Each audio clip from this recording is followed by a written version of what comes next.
Frank gets attacked. Frank is a successful sales manager. During his first session with me, he talked about a trip he'd taken through South America many years prior.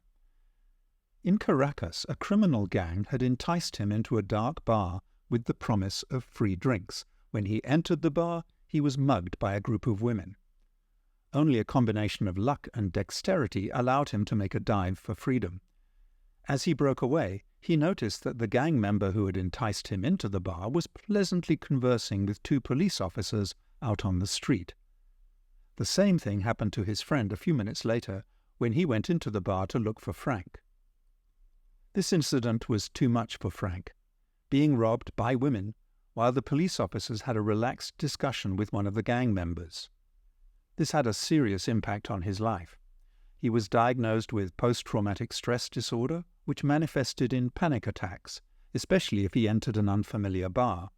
When he did, this caused the memories of the bar in Venezuela to become reactivated, and he would experience intense physical and emotional reactions that would cause him to quickly retreat.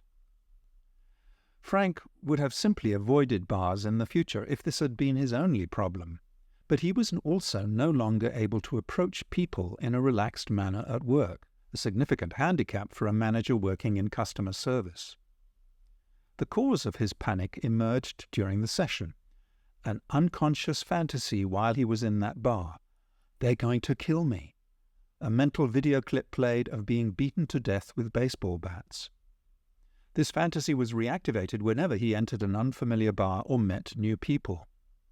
He responded with a disproportionate amount of fear, rage, and panic, even when he was in a friendly environment. The video in his mind changed after he applied logosynthesis. Frank now remembered how he celebrated the successful outcome of his misadventure with his friend on a terrace under the Caracas sun.